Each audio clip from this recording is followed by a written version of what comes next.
my peers. I must say that after taking African American literature this semester in college and after not passing American literature 3 semesters ago, I see the difference, but I still got the same key concepts as I did in any other American literature class. And then there was another film that came out that was written by D.W. Griffin in 1915, and it was called A Birth of a Nation, and it depicted black people as monsters who were sexually driven and very barbaric, and how if they allowed us to get any type of power, they would take over us. And it depicted the Ku Klux Klan as heroes, very heroic, as patriotic, and people who were doing this for the right cause and not what we see this as. So, how can you know your future and not know what happened in your past? People looked at black people very differently back in those days, and African American literature allowed us to dive into that.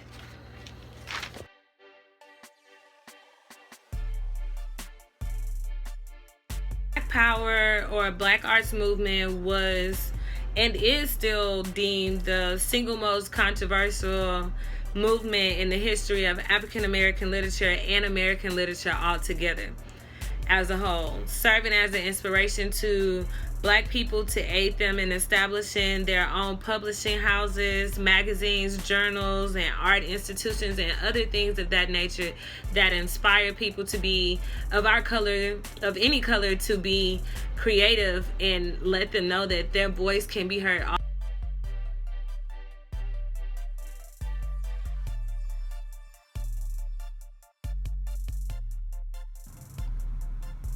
Well, I think the Black Arts Movement was influential.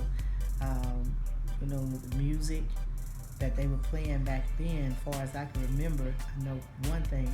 James Brown came out with "Say It Loud, I'm black and I'm proud," and everybody went around talking about "I'm black and I'm proud." It brought awareness, brought a self of pride to us. Even as little kids, we walk around holding up the peace sign, doing this or doing something like this, but it was "Say it loud, I'm black and I'm proud." We were proud to be black. But before then, it made it seem like there was something wrong with people being black. Yes. I can remember, vaguely remember when Martin Luther King was shot.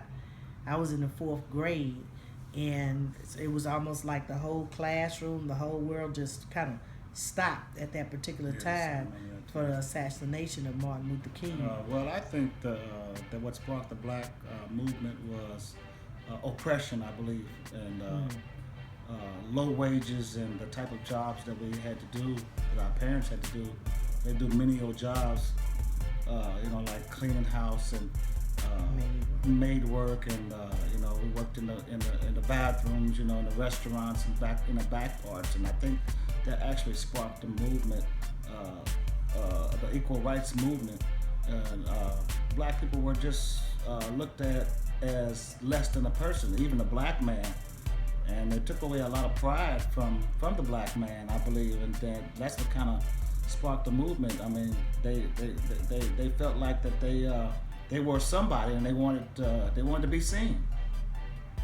When we come to realize that, hey, we are somebody, and we do have a right, and we do have that power, and we were just as creative as the whites were, we began to express ourselves even the more. And now we're able to not only go and fight, but men and women are able to go on the front line.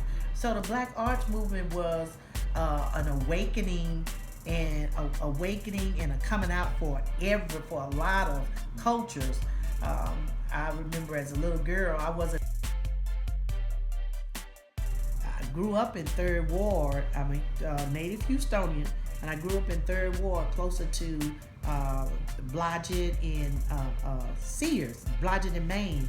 And in the area where we live, the whites had started moving out, into the other areas, and we moved into where we were. It was a lot of duplexes. However, there were garage apartments, and those were the places where you had your maids that they used to live in those houses there. And we grew up with my grandmother doing maid work for those. Shift was for the white women, and the graveyard shift was for the black women. And my mom and my dad worked night shifts. Therefore, we had to be left alone as little kids, 7, 8, and a year old at home. Black people came alive. It was a blooming area. Yeah, it was a blooming area for black yeah. people to really show that we can be productive. The creativity citizens, came out. And we expressed ourselves then with our clothing, and it was a sense of pride we had. Yeah. We were really, black people were really on the map at the time, and I can remember growing up in Gary, Indiana. I remember growing up sometime, and we would go to the store, walk up to the store about 3 or 4 blocks from the house, and 50 cents up there, and we'd come home with a whole bag of candy. Yeah.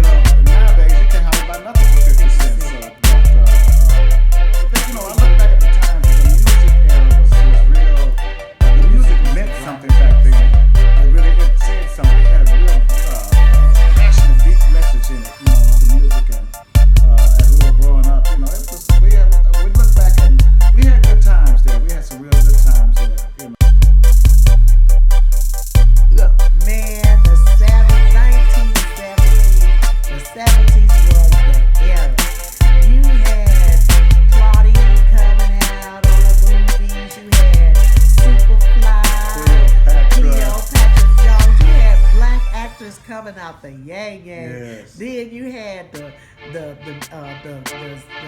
Sidney Poitier, guess who's coming to dinner? You had Soul Train, Soul Train. Yeah. We started having shows that we could look at, and we look and see people like us on the show. I think about the bell-bottom jeans. These kids wear the bell-bottom now. It's nothing but reproducing these things. Bell-bottom jeans, the cars. If your parents were able to get a Cadillac, that put you on the map. My dad had us in Cadillac even before the 70s. We always had starch, our pants and everything was from starch. We valued and our morals were completely different.